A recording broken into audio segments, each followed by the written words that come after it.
Donc ici, ce bassin a été implanté en bas, à côté d'une zone humide. Donc derrière le bassin rétention eau crue orage, vous avez toute cette partie qui est une zone humide, donc une zone qui est restée à des propriétaires indépendants, enfin dire des propriétaires fonciers, qui n'a pas été acheté, mais qui est répertorié. Donc zone humide veut dire une zone un peu tampon pour éviter les inondations. Donc c'est pour ça qu'on retrouve le bassin à côté. Et donc l'histoire a commencé, puisque c'est vraiment un projet de territoire, une histoire de bassin cru orage. Donc c'est pour éviter les inondations de la ville d'Aix-les-Bains. Et ici, on se retrouve sur la commune de Mouxy. Donc déjà, c'est pas la même commune, on va dire. Il n'y a pas les mêmes élus.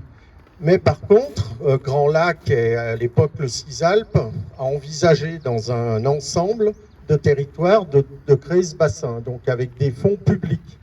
Mais bien sûr, il y avait des propriétaires. Donc ce bassin a mis vraiment une décennie pour voir arriver les premiers travaux. Et surtout, c'est arrivé un moment où le PLUI se refaisait. Le PLUI, c'est le projet d'urbanisme intercommunal. Chaque commune avait son propre poste à l'époque, PLUI, communal, et maintenant on est devenu intercommunal. Donc, maintenant, il y a des aides qui étaient versées pour la construction de ce bassin. Et on est arrivé, au bout de 10 ans, les aides allaient disparaître. Et au niveau du foncier, il n'y avait toujours rien d'établi. Donc, comme rien n'était établi, les aides allaient disparaître. Et donc, c'est là qu'est arrivée l'idée de dire on déclasse une partie des terrains donc de pré-nouveau qui étaient en zone aménageable pour en garder une partie donc pour le bassin, en garder une partie en zone, on va dire, comme les terrains étaient plats, en zone maraîchère, zone agricole, et on se détachait de la partie qui est plus côté ville, côté Aix-les-Bains, en partie constructible. Ce qui permettait à la commune et à l'ensemble d'avoir un projet vraiment, on va dire, environnemental par rapport à ces sites. Et la partie constructible permettait d'amener des fonds rapidement en la vendant à un promoteur pour acquérir donc déjà tous les terrains et puis le fameux poulailler qui est derrière nous. Donc, c'est pour ça qu'aujourd'hui on est tous là, c'est vraiment par rapport à ce projet d'ensemble. Mais par contre, en quelques années, les choses ont évolué différemment. Bon, la chose qui était importante, c'est que le PLUI a été adopté, donc a bloqué la partie agricole et la partie constructible. Et puis, donc, les projets qui étaient au départ ont commencé à être amenés, surtout le projet du Cambo, parce que les aides de l'État allaient disparaître, donc il fallait faire très vite. Donc, le Grand Lac met en place ses travaux avec GEMAPI, la cellule qui gère tout ça. Mais bon, il y a eu un petit loupé quand même, puisque la municipalité à l'époque n'a pas vraiment un peu surveillé le secteur, et tous les aménagements qu'il a fallu faire, accès et tout, se sont faits sur la zone maraîchère. Donc on a commencé à détériorer la partie terre agricole. Donc ça a été le premier point. Bon, voilà, c'est comme ça. Et puis après, on avait dans le projet, il y a un canal. Donc derrière vous, là, vous avez des pierres qu'on resitue un peu tout le long. Donc c'est un canal qui vient de la source de Fresnay, qui est alimenté, vous irez voir, il y a de l'eau.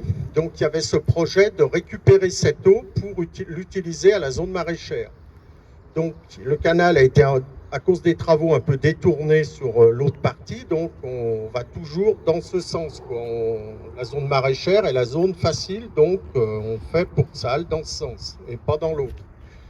Bon, après, ce canal, il faut savoir que c'est un ancien canal qui alimentait la ville d'Aix-les-Bains en 1895 et qui a servi pas mal d'années, mais qui appartient toujours à la ville d'Aix-les-Bains puisqu'ils ont acheté les sources jusqu'à Fresnay. Donc tout ça pour dire qu'on est vraiment sur un site où il y a beaucoup de choses, zone humide, un canal, un bassin de d'eau, une partie agricole où c'était un ancien poulailler qui était exploité jusque dans les années 80 à peu près. Donc ce poulailler, la particularité, c'est qu'il est en toit en éternite, et donc avec le temps, cette éternite est en train d'abîmer les sols puisqu'elle se détériore.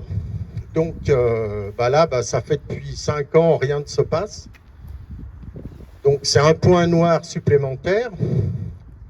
Alors, en sachant que ce bâtiment, il y avait une idée quand même on va dire, de ferme communale, puisque on pouvait s'octroyer des fonds européens, voire régions et autres, pour réhabiliter pour bâtiments agricoles qui pourraient être loués soit pour des abeilles, soit escargots, soit le maraîchage.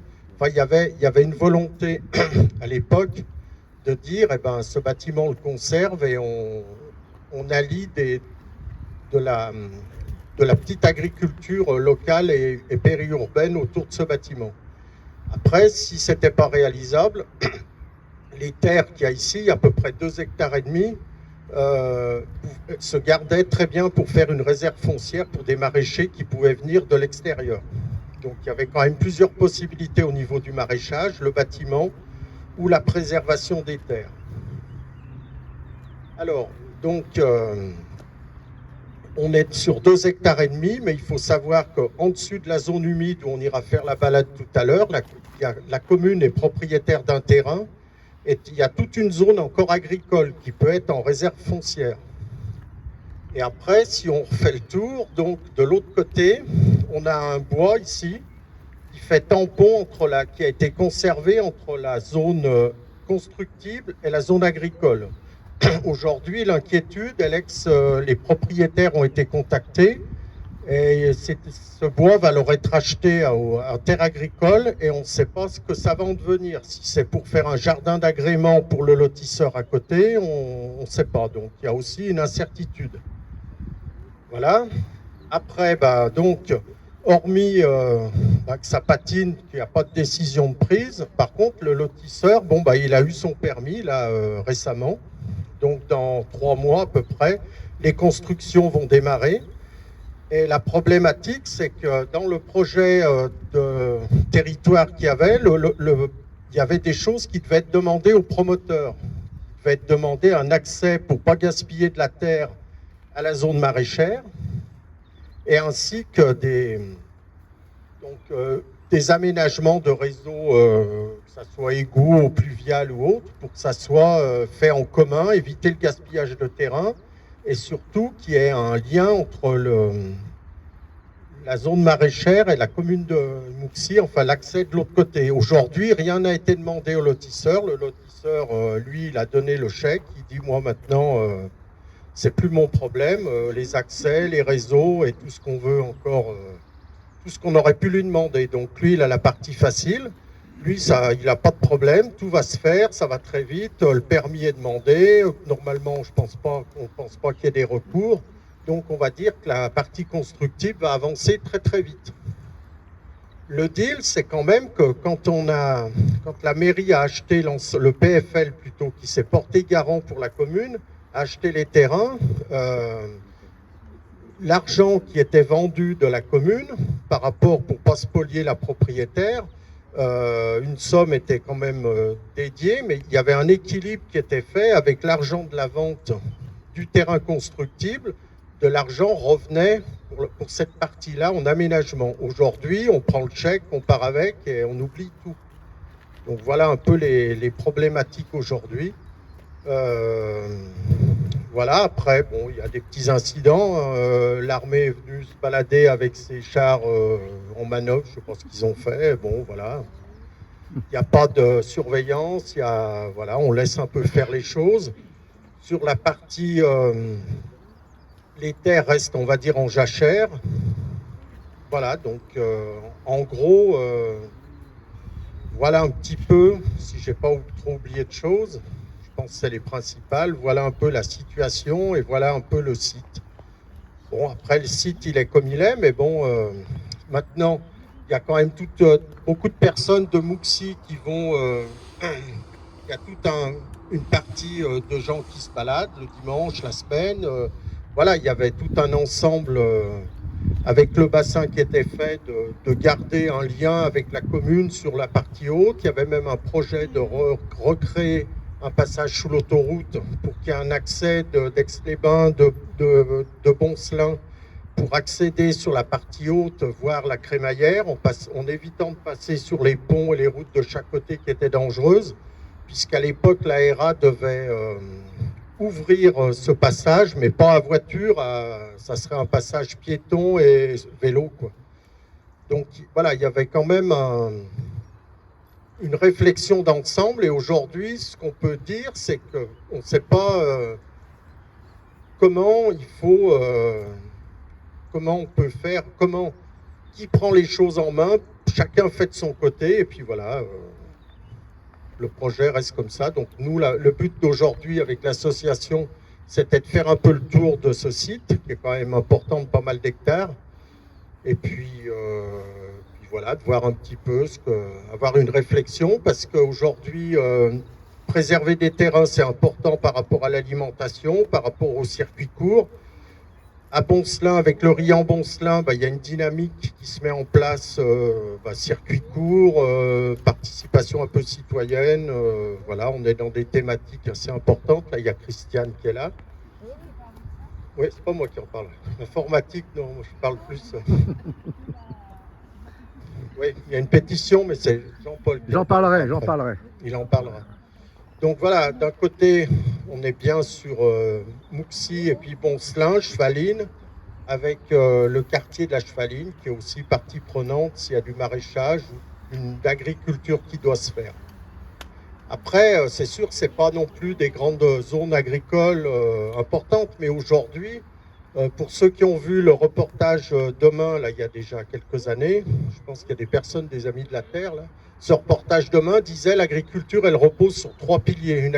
Pour nourrir la planète demain, il faut une agriculture de ville, une agriculture périurbaine et une agriculture qui existe comme on la connaît encore aujourd'hui. On ne peut pas dissocier les trois, on ne peut pas critiquer une, on ne peut pas critiquer l'autre, ni dire il y a encore des champs de maïs et tout. Non, c'est un ensemble.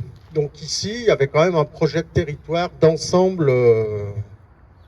Voilà, d'ensemble qui paraissait cohérent, surtout que la partie constructible amenait des financements, amenait de l'argent. Voilà, donc c'est un peu... Je ne sais pas si d'autres personnes veulent compléter. Je vais peut-être oublier des choses, mais globalement, on a fait un peu le tour.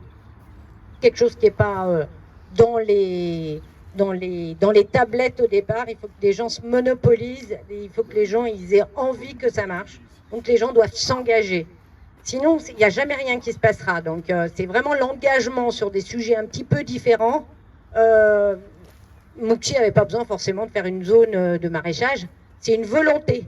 Et je crois que le politique est là parce qu'il faut que le politique défende certaines idées. Il ne faut pas simplement qu'il se laisse vivre et que, voilà, il administre juste l'école et l'école, les routes, etc. Il faut qu'il ait envie de faire quelque chose d'autre. C'est ça la vraie raison d'un politique. Mais quand le politique fait bien son boulot, il va défricher des chemins qui ne sont pas toujours évidents, simples, etc. Ce qui s'est passé sur cette zone-là, ça a demandé énormément de travail. Après, effectivement, la vie communale continue, c'est une autre équipe. C'est pas simplement je prends l'argent et basta, et je fais ce que j'ai envie de faire avec. Il faut savoir ce qu'on fait avec l'argent de tous les gens qui sont là. Donc c'est ça la vraie raison d'être des politiques, c'est de pouvoir ouvrir des chemins et d'avoir le courage de faire certaines choses qu'on ne leur demande pas forcément au départ, mais voilà, c'est un investissement, c'est ça qu'il faut arriver à comprendre, et je pense que tout le monde a très bien compris que demain, on n'arrivera peut-être pas à aller chercher des patates en Pologne, il faudra peut-être qu'elles viennent d'ici. On n'arrivera peut-être pas à chercher des poulets de Roumanie à servir dans nos cantines, il faudra qu'ils viennent d'ici. Voilà. C'est ça le rôle du politique, c'est de pouvoir s'engager sur des choses vraies, qui ont du sens. Voilà, c'était tout ce que je voulais ajouter.